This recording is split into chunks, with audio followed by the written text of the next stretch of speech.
आपने अक्सर एक बात नोटिस की होगी कि ट्रेन टिकट में कई बार 60 से 70% की वेटिंग भी कुछ ही दिन में क्लियर हो जाती है और कई बार 5 वेटिंग भी लंबे वक्त तक क्लियर नहीं हो पाती।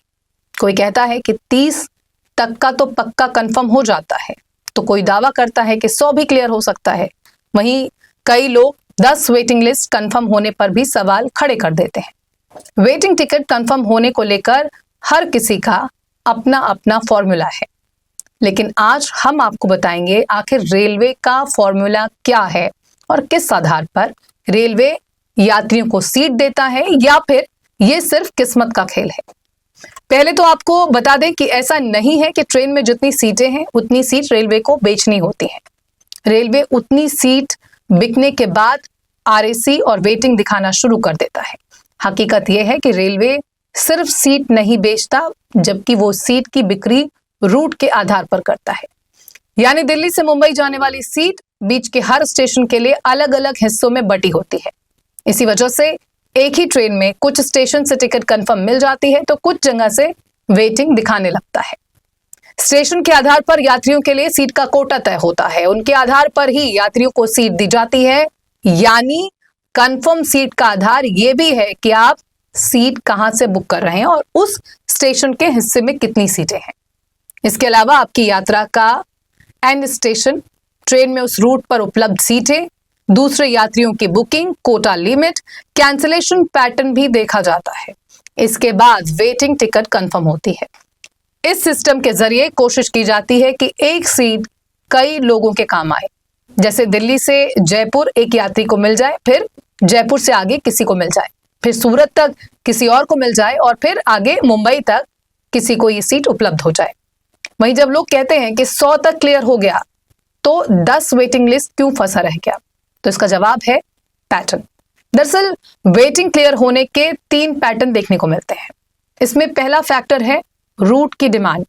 अगर आप ऐसे रूट पर जा रहे हैं जहां डिमांड बहुत ज्यादा है, जैसे दिल्ली से पटना या मुंबई से वाराणसी, तो कैंसिलेशन कम होता है। कम कैंसिलेशन मतलब वेटिंग क्लियर होने की संभावना कम है। वहीं दूसरा फैक्टर इसके पीछे है कोटा ब्लॉक। दरअसल कुछ सीटें VIP quota, ladies quota, defence quota में ब्लॉक होती हैं।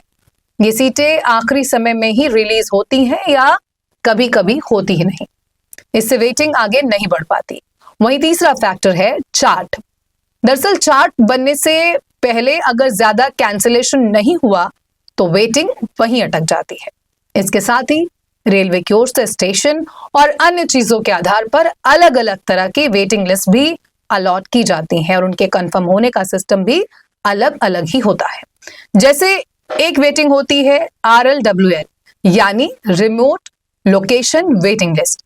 ये उन यात्रियों के लिए होती है जो ट्रेन के सोर्स स्टेशन से नहीं बल्कि बीच के किसी स्टेशन से यात्रा शुरू करते हैं या किसी दूसरे बीच के स्टेशन तक जाते हैं। इसका कोटा कम होता है, इस वजह से कम वेटिंग भी कंफर्म नहीं हो पाती। कोटे के हिसाब से उस खास सेक्शन में सीट खाली ही नहीं होती।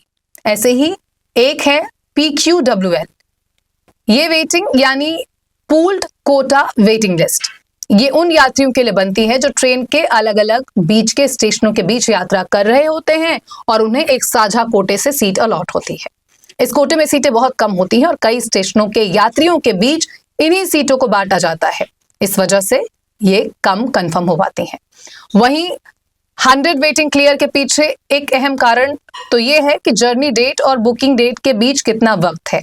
इसके अलावा ज्यादा कैंसिलेशन, ग्रुप बुकिंग का कैंसिल होना, स्पेशल कोटा सीटों का रिलीज होना, यात्रा की तारीख का कम लोकप्रिय होना जैसे फैक्टर भी इस पर काम करते हैं। ऐसा अधिकतर GNWL के मामले में ही होता है और ये कुछ ही रूट की ट्रेनों में देखने को मिलता है। इसके अलावा किसी रूट पर और भी कई ट्रेन हैं तो भी ऐसा देखने को मिलता है।